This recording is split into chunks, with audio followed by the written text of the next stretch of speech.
Okay, sir. Okay, coming to the seventh question, what is the purpose of the medical surveillance program? What is the meaning of the medical surveillance program అంటే ఏంటి?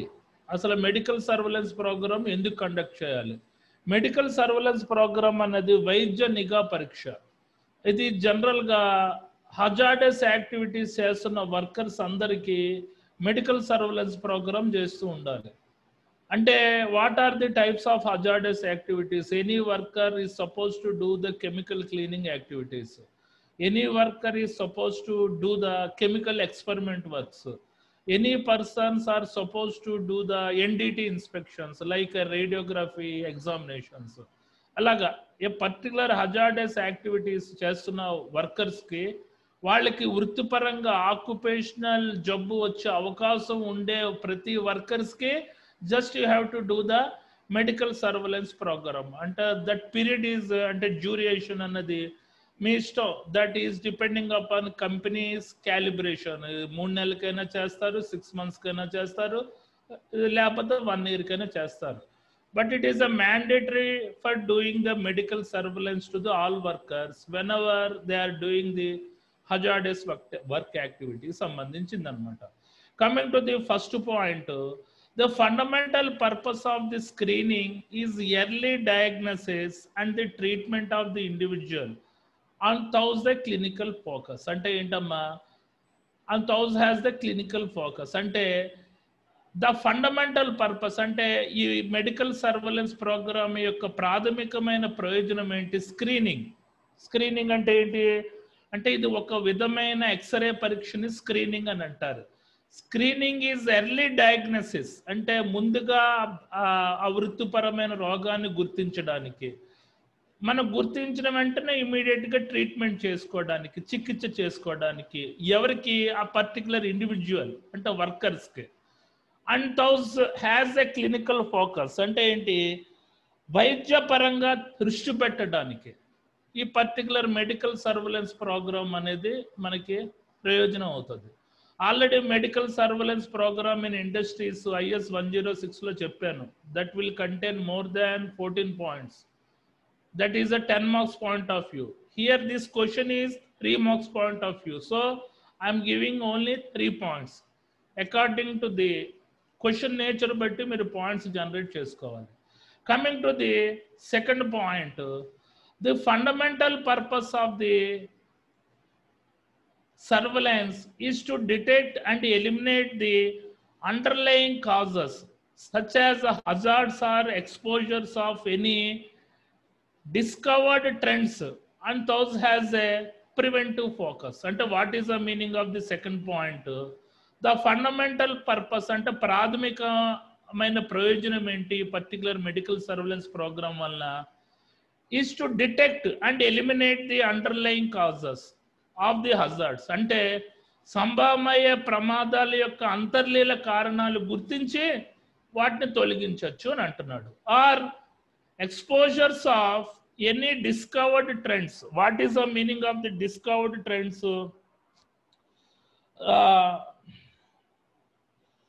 అంటే కనుగొన్న పోకడలు యొక్క limitations యొక్క బహిర్గతాలు అంటే ఎంతవరకు అతను బాడీ పొల్యూట్ అయింది, ఎంతవరకు ఆ ఆక్యుపేషనల్ డిసీజ్ యొక్క ఇంటెన్సిటీ ఎంతవరకు ఉంది అని తెలుసుకోవడానికి కూడా ఇది ఉపయోగపడుతుంది అని అంటున్నాడు. అది మనకి తెలుసుకున్న వెంటనే థౌస్ హ్యాస్ అ ప్రివెంటివ్ ఫోకస్ అంటే అతనికి నిరోధించే మార్గాన్ని ఇమీడియట్గా మనం ట్రీట్ చేయడం వల్ల ఆ వ్యక్తి ఆక్యుపేషనల్ డిసీజెస్ అంటే వృత్తిపరంగా వచ్చే జబ్బు బారిన పడడం చెప్పి అంటున్నాడు.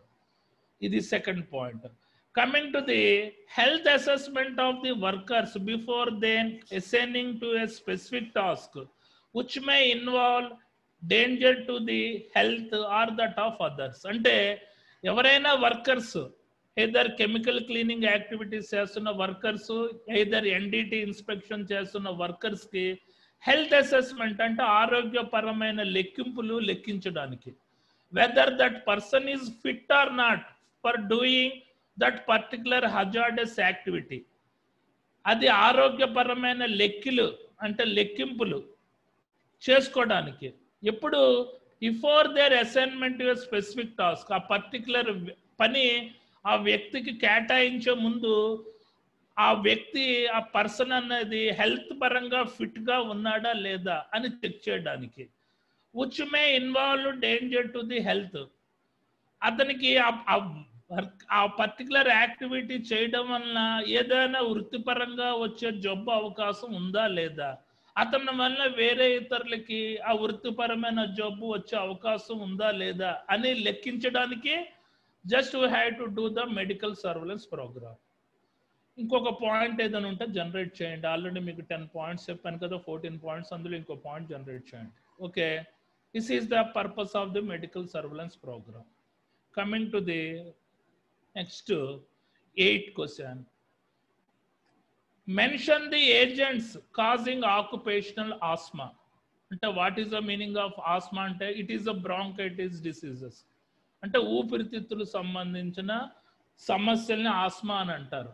స్టార్టింగ్ ఆస్మా అంటది, తర్వాత బ్రాంకైటిస్ అంటారు, తర్వాత నిమోనియా అంటారు. ఆ నిమోనియాకి advanced is nothing but corona. అంటే ఈ ఆస్మాని స్టార్టింగ్లో మనం కంట్రోల్ చేసామంటే it may not lead to the bronchitis.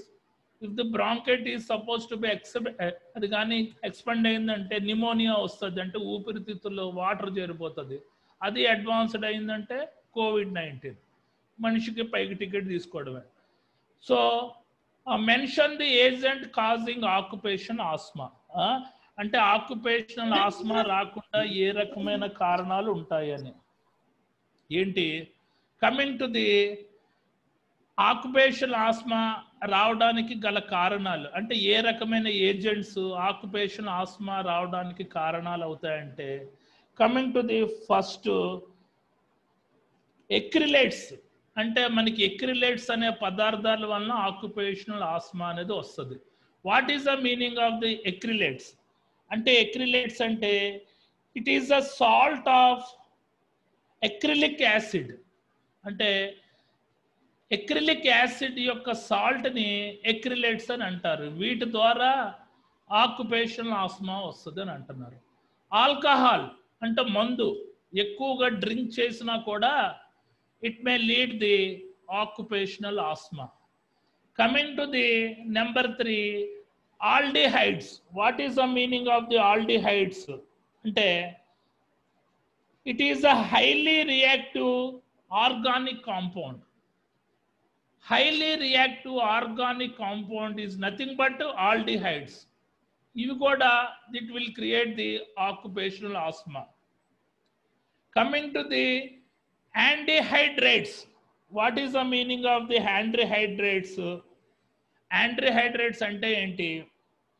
It is a compound from another acid by removing elements of the water. అంటే ఆ పర్టికులర్ యాసిడ్స్లో వాటర్ ఎలిమెంట్స్ని తీసేస్తే దాన్ని యాంటీహైడ్రేట్స్ అని అంటారు. ఇది ఒక కెమికల్. దీనివల్ల కూడా ఆక్యుపేషనల్ ఆస్మా వస్తుందని అంటున్నాడు. Coming to the polymers. What is the meaning of the polymers అంటే రసాయనాల యొక్క సమ్మేళనాన్ని పాలిమర్స్ అని అంటారు. ఇక్కడ కూడా దీనికి ఎక్స్పోజ్ అయినా కూడా it may lead occupation asthma. Coming to the wood dust అంటే చెక్క పొడి.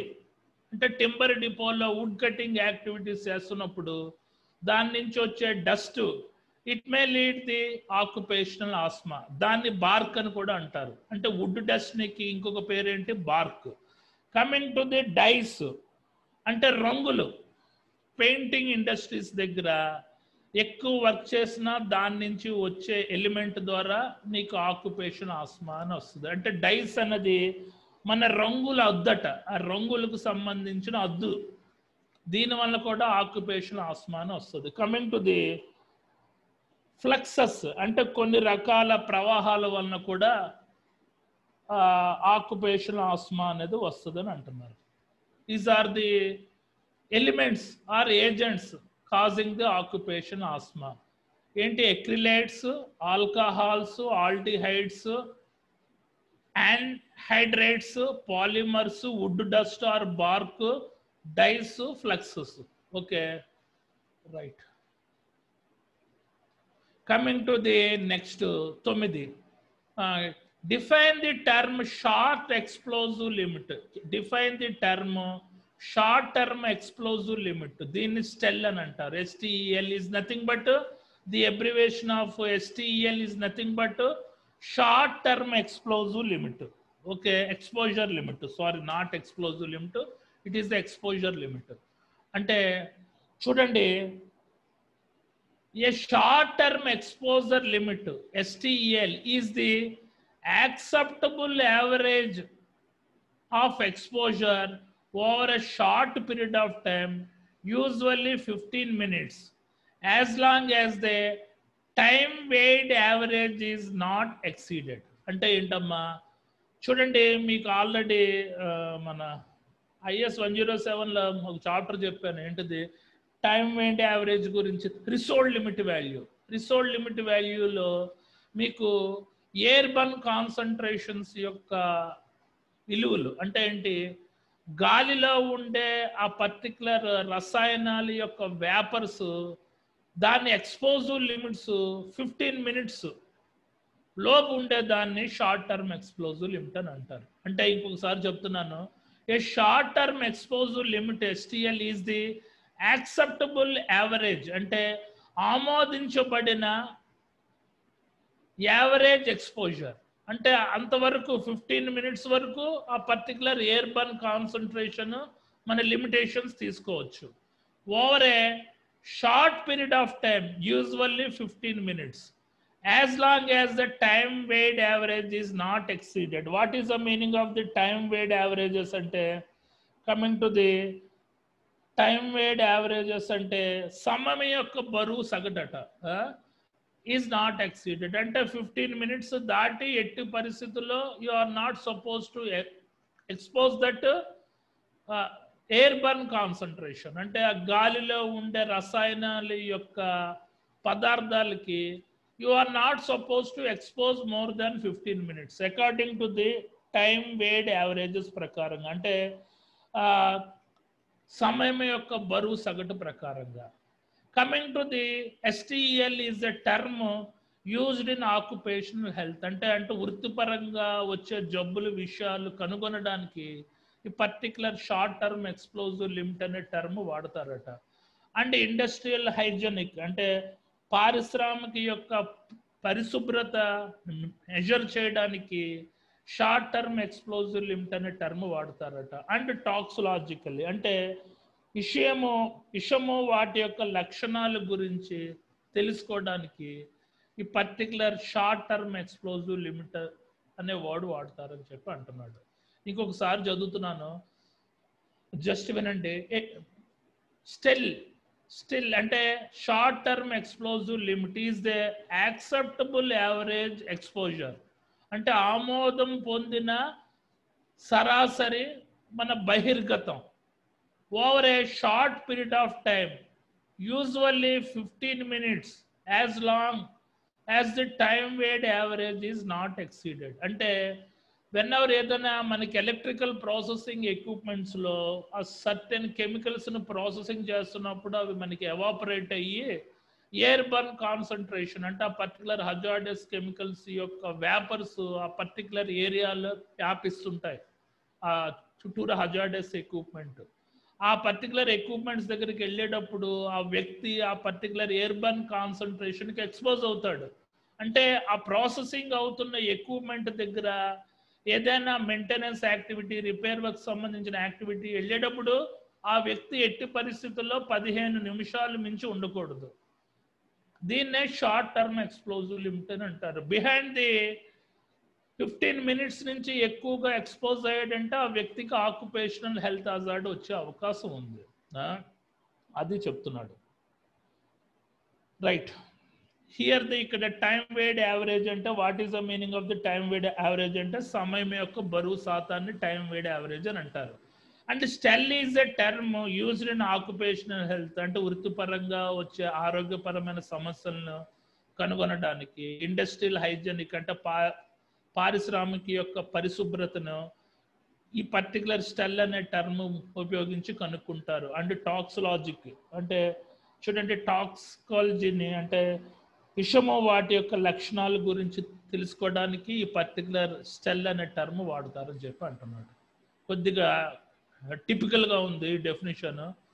ఇలాగే యాస్టీస్గా బైహార్ట్ చేశారంటే 3కి 3 మార్కులు పడతాయి.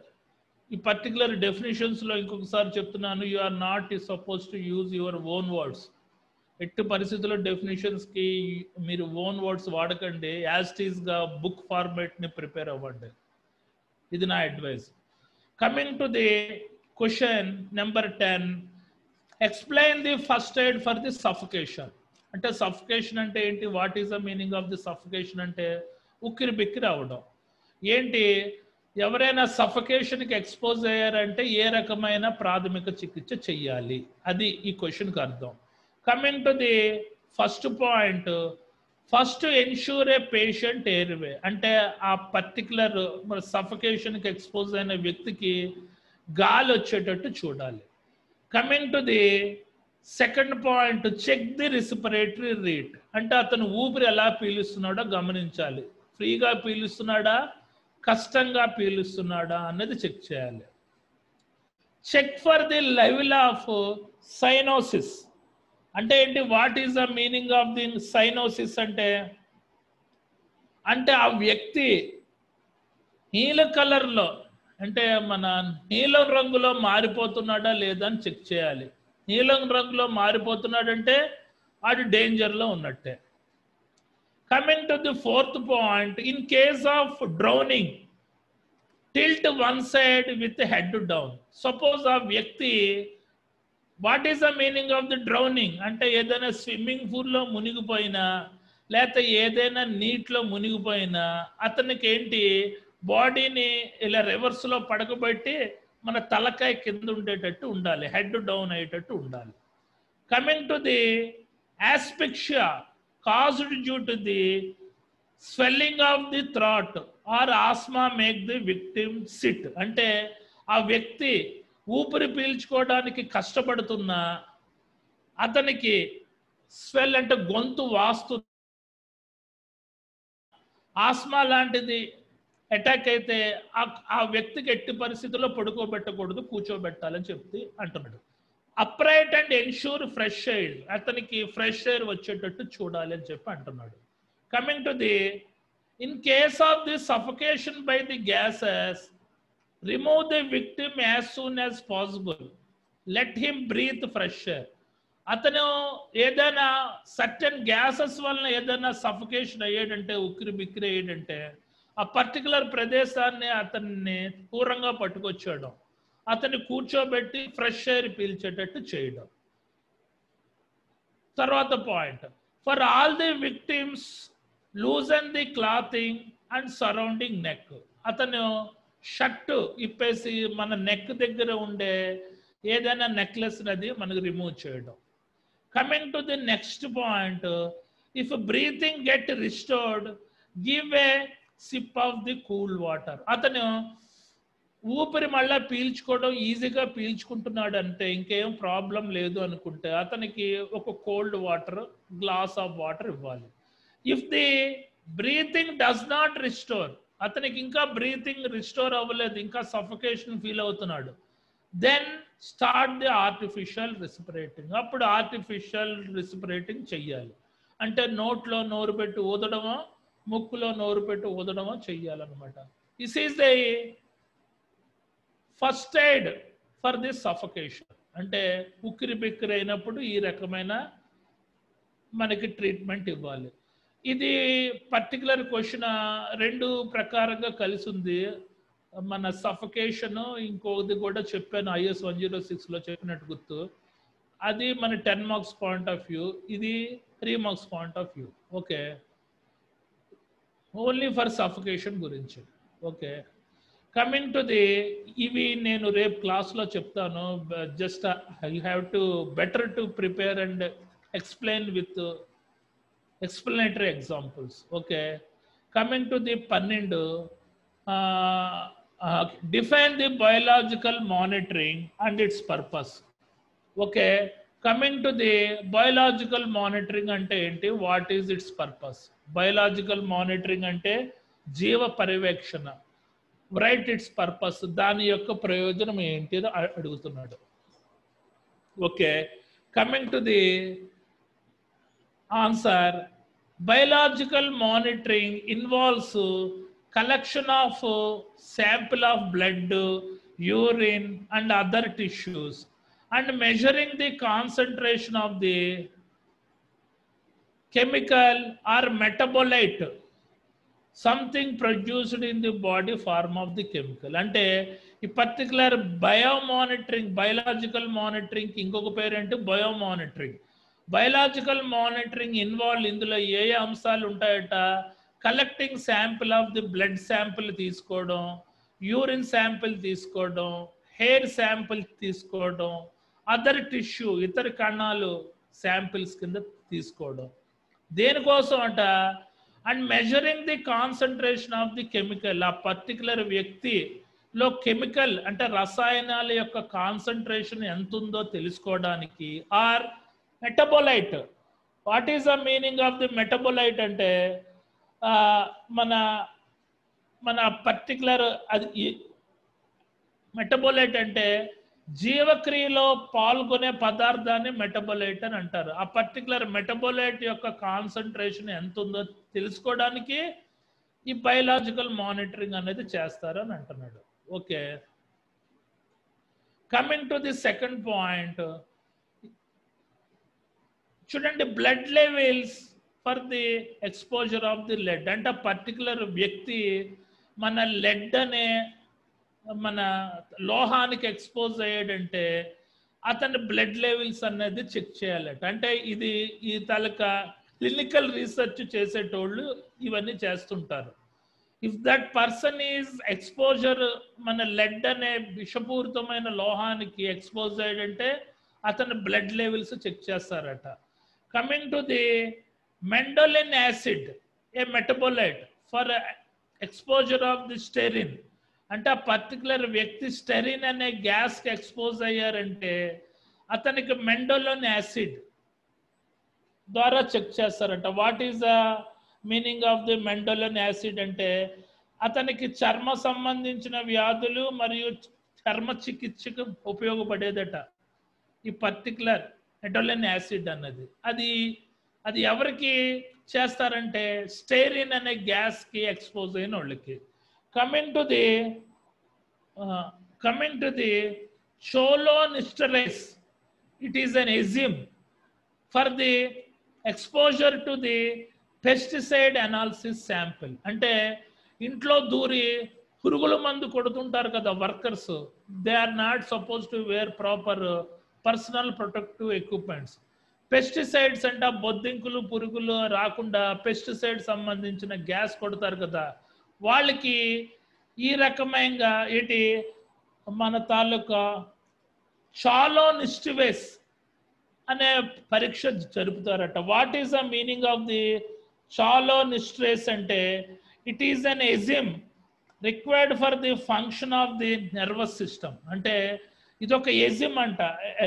ఎంజైమ్ అంటే what is the meaning of the enzyme అంటే జీవక్రియను సక్రమంగా మన జరిపే పదార్థాన్ని ఎంజైమ్ అని అంటారు. ఓకే, ఇదో ఈ పర్టికులర్ చాలోనిస్టివేస్ అనేది జీవక్రియని సక్రమంగా జరిపే పదార్థం అన్నమాట. దీన్ని ఎప్పుడు వాడతారంటే for the exposure of the pesticide analysis sample. అంటే పెస్టిసైడ్స్ కొట్టే వ్యక్తులు ఎక్కువగా ఎక్స్పోజ్ అవుతుంటారు కదా, వాళ్ళకి ఈ రకంగా మనం బయోమానిటరింగ్ చేస్తారట. Coming to the next point, sample obtained on badges, tubes, filters or impinges are sent to the laboratory for analysis. అంటే ఇది ఉంటాం కదా, బ్లడ్ అవన్నీ తీస్తారు కదా, శాంపిల్స్ బ్లడ్ యూరిన్ అవన్నీ తీసి అవన్నీ ఒక బాటిల్స్లో సేకరించి మన ల్యాబొరేటరీకి వెళ్ళి అనాలిసిస్ చేయాలి అంటే ఈ పరీక్షలన్నీ ఈ పర్టికులర్గా బ్యాడ్జెస్, ట్యూబ్స్, ఫిల్టర్స్, ఇంపింజెస్ నుంచి వచ్చే అనాలిసిస్ ద్వారా చేస్తుంటారు. అంటే జనరల్గా ఈ పాయింట్ ఇక్కడ రాయాలి, మర్చిపోయి ఇక్కడ రాశాను, సారీ. అంటే ఫస్ట్ పాయింట్ ఇది రాయాలి. చూడండి, శాంపిల్స్ అబ్టైన్డ్ అనే badges, tubes, filters, impingers are sent to the laboratory for the analysis. అంటే ఈ రకంగా blood sample, urine sample, other tissues అవన్నీ కలెక్ట్ చేసినవి ల్యాబొరేటరీలో పట్టుకెళ్ళిన తర్వాత పర్టికులర్ ల్యాబొరేటరీస్లో ఈ టెస్ట్లన్నీ చేయాలని చెప్పి అంటున్నాడు. Coming to the next, ion chromatography. What is the meaning of the chromatography? అంటే ఫర్ యాసిడ్స్, అంటే ఆ పర్టికులర్ వ్యక్తి యాసిడ్స్కి ఎక్కువగా ఎక్స్పోజ్ అయ్యాడంటే అతనికి అయాన్ చోటోమోటోగ్రఫీ అనే టెస్ట్ చేయాలట. ఇది మనకి రసాయన శాస్త్రంలో మిశ్రమాల్ని వేరు చేసి విశ్లేషించే విధాన్ని చోటోమోటోగ్రఫీ అని అంటారట. Coming to the next, gas chromatography for hydrocarbons, benzene, solvents. అంటే మనకి రిఫైనరీ ప్లాంట్స్లో హైడ్రోకార్బన్స్కి, బెంజిన్కి, సాల్వెంట్స్కి ఎక్కువగా ఎక్స్పోజ్ అయిన వ్యక్తికి గ్యాస్ క్రోమోటోగ్రఫీ అనే టెస్ట్ చేయాలట. ఇది వాయువు సంబంధించిన మిశ్రమాన్ని మనం వేరు చేసి విశ్లేషిస్తుందట. These all are 1, 2, 3, 4, 5 are nothing but biological monitoring or biomonitoring. అంటే టెస్ట్లు చేసే విధానాలు ఇవన్నీ. ఓకే, కొద్దిగా టిపికల్గా ఉంది, కొద్దిగా చదవండి, డజంట్ మ్యాటర్. ఏంటి ఇది? మన బ్లడ్ లెవెల్స్కి అయితే లెడ్కి ఎక్స్పోజ్ అయితే బ్లడ్ లెవెల్స్ చెక్ చేయాలి. స్టీరిన్ గ్యాస్కి ఎక్స్పోజ్ అయ్యాలంటే మెండోలన్ యాసిడ్ ఎంత ఉందో చెక్ చేయాలి. ఇది క్లోరోరెస్ట్రిన్ అయితే పెస్టిసైడ్స్కి ఎక్స్పోజ్ అవుతున్న వ్యక్తులకు చేయాలి. యాసిడ్స్కి ఎక్స్పోజ్ అయిన వ్యక్తులకి అయాన్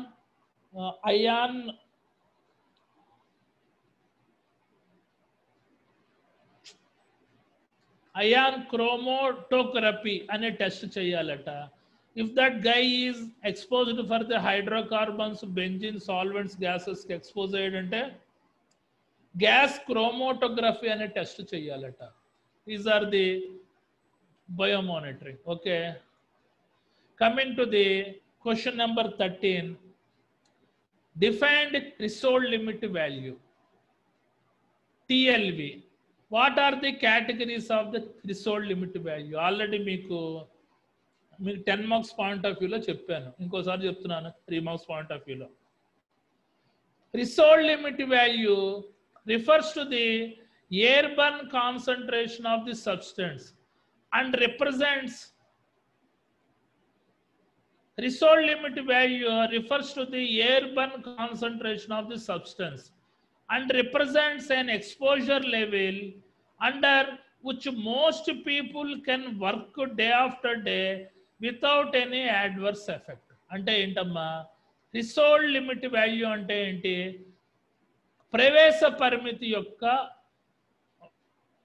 ఇది విలువ, అంటే గాలిలో ఉండే ప్రవేశ పరిమితుల యొక్క విలువల్ని థ్రెషోల్డ్ లిమిట్ వాల్యూ అని అంటారు.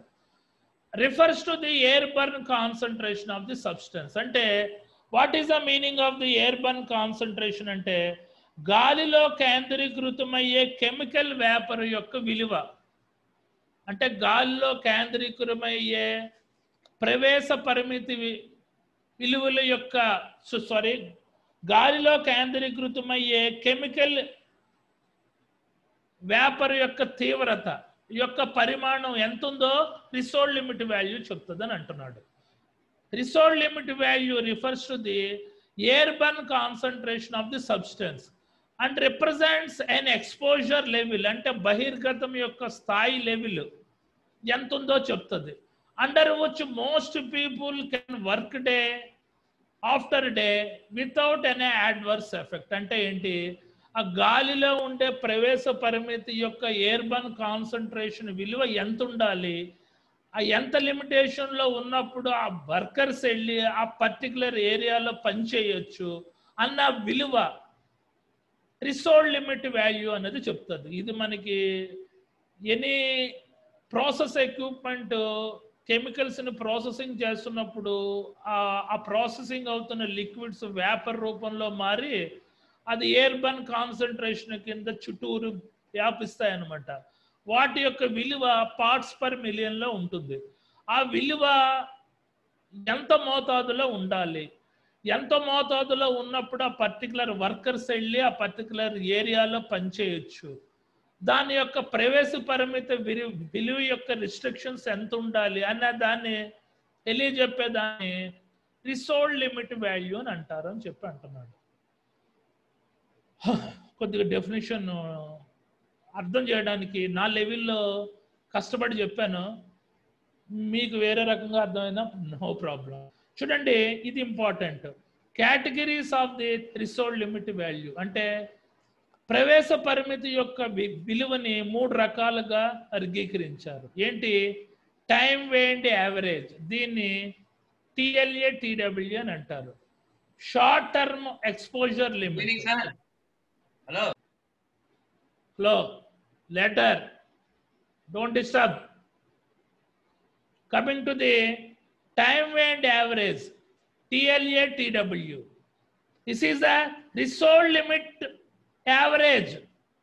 TWA means time weight average. చెప్తాను కదా, wait. Coming to the time weight average, threshold limit to average, TWA means time weight average. Coming to the second, short term exposure limit. This is the abbreviation of the TLS STEL. అంటే short term explosive limit. Coming to this ceiling, దీన్ని TLCC అని కూడా అంటారు. What is the meaning of the time weight average అంటే time weight average అంటే మనకి సమయం యొక్క బరువు సగటుని టైం వేట్ యావరేజ్ అని అంటారు. దీన్ని TLA TW అని అంటారు. Coming to the number 2, short term exposure లిమిట్ని అంటే స్వల్పకాలిక బహిర్గత పరిమితిని TLS STEL అని అంటారు. Coming to the ceiling, what is the meaning of this ceiling అంటే అది మన గరిష్ట పరిమితి. Threshold limit ceiling, threshold limit short term exposure, threshold limit average. Okay, I think you got my point. Is the 13th question. Coming to the 13 అయ్యాయి. ఇప్పుడు 14th, ఇది ఈ particular 14th question కూడా టుమారో చెప్తాను. ఆ 14th ఇంకో ముందు question ఉంది, ఏంటి 11th క్వశ్చన్ రేపు బెటర్ ఎక్స్ప్లెయిన్ చేస్తాను. Coming to the 15th, list out the few organisations for the controlling water pollution. అంటే వాటర్ పొల్యూషన్ కంట్రోల్ చేసే కొన్ని సంస్థలు ఏంటి, ఆర్గనైజేషన్స్ ఏంటి అని అడుగుతున్నాడు. ఏంటి, మన గ్లోబల్ వాటర్ అనే సంస్థ వాటర్ పొల్యూషన్ ని కంట్రోల్ చేస్తుంది అని అంటున్నాడు. Coming to the next, global water challenge అంటే ఏంటి, ఇది ఒక సంస్థ, ఇది US లో ఉంది. ఈ గ్లోబల్ వాటర్ ఛాలెంజ్ అనే సంస్థ కూడా వాటర్ పొల్యూషన్ ని కంట్రోల్ చేస్తుంది అని అంటున్నాడు. Coming to the global water leaders అంటే ఇవన్నీ మనకి రికగ్నైజేషన్స్, అంటే according to the ILO standards ప్రకారంగా ఇవన్నీ మనకి రికగ్నైజేషన్ అయిన సంస్థలు వరల్డ్ వైడ్గా. గ్లోబల్ వాటర్ లీడర్స్ అనే సంస్థ కూడా వాటర్ పొల్యూషన్ని కంట్రోల్ చేస్తుందని అంటున్నాడు. Coming to the next, PepsiCo, it is also controlling the water pollution. Coming to the next point, the environment protection agency అంటే what is the meaning of the environment protection agency అంటే పర్యావరణం పరిరక్షించేది. Okay, ఇది కూడా మనకి America based controlling body అన్నమాట. Coming to the next, the international water management institute, శ్రీలంకలో ఉంది. ఇది కూడా one of the rigid body for the controlling water pollution. Coming to the next, the nature conservancy. What is the meaning of the conservancy అంటే ప్రకృతి సంరక్షణ ఇది ఒక సంస్థ, ఇది అన్ని కంట్రోల్ చేస్తుంది. As well as air pollution, water pollution, entire global warming అంతా మన కంట్రోల్ చేస్తుంది. ది నేచర్ కన్సర్వెన్సీ అంటే ప్రకృతి సంరక్షణ సంబంధించింది. Coming to the next, the Stockholm international water institute అంటే స్టాక్హోల్మ్ అనేది it is a capital city of the Sweden. ఇక్కడ కూడా ఒక వాటర్ పొల్యూషన్ కంట్రోల్ చేసే మన రిజిడ్ బాడీ ఒకటి ఉంది. Coming to the United Nation, is are the water controlling pollution bodies. Okay, coming to the last question, define the occupation health. What is the meaning of the occupation health? Occupational health is nothing but వృత్తిపరమైన ఆరోగ్యం. అంటే వృత్తిపరమైన ఆరోగ్యాన్ని ఏ రకంగా define చేస్తారంటే, occupational health is the promotion and maintenance of the highest degree of the physical, mental and social well-being of the workers in all occupations by preventing the departures from the health, controlling risk and adoption of work people and people to their job. అంటే ఏంటి? Occupation health safety is the promotion అంటే ఇది ఒక రకంగా ప్రోత్సాహపరిస్తుంది అనమాట. అంటే ప్రోత్సాహం చేస్తుంది. దేన్ని? Promotion and maintenance of the highest degree అంటే ఎక్కువ ప్రమాణంతో గల ఏది? Physical, mental and social well being of the workers అంటే ఆ పర్టికులర్ వ్యక్తుల యొక్క భౌతిక పరమంగా అయినా, మానసిక పరమంగా అయినా, సామాజిక పరమంగా అయినా మన తాలూకా వెల్ బీయింగ్ అంటే మన సేఫ్టీని అంటే స్పేస్ను చూస్తుందట ఈ పర్టికులర్ ఆక్యుపేషన్ హెల్త్ అనేది. ఇన్ ఆల్ ఆక్యుపేషనల్ అంటే అన్ని వృత్తిపరమైన పనులు సంబంధించిన వర్కర్స్ యొక్క physical, mental and social well being అన్నది పరిరక్షిస్తుంటుందట. అండ్ ప్రివెంటింగ్ ది డిపార్చర్ అంటే ఎట్టి పరిస్థితుల్లో వృత్తిపరంగా ఆరోగ్యాలు సంభవించి ఎవరు చనిపోకుండా, ప్రివెంటింగ్ డిపార్చర్స్ అంటే నిష్క్రమణలు అంటే వృత్తిపరమైన ఆరోగ్యం వచ్చి ఎవరు ఆ కంపెనీని వీడకుండా ఈ పర్టికులర్ ఆక్యుపేషన్ హెల్త్ అనేది కాపాడుతుందట. From health and controlling risk and the adaption of the work to the people అంటే ఆ పర్టికులర్ వర్క్ ఏ రకంగా సేఫ్ మోడ్లో చెయ్యాలి, హెల్త్కి ప్రాబ్లం రాకుండా అన్నది తెలియజేస్తుందట. And people to their jobs అంటే ఏ రకమైన సేఫ్టీ నోట్స్ ప్రకారంగా హెల్త్కి ఏ రకమైన డ్యామేజ్ అవ్వకుండా ఏ రకంగా పనిచేయాలన్నది ఆక్యుపేషన్ హెల్త్ అనేది చెప్తుంది అని అంటున్నాడు. ఓకే,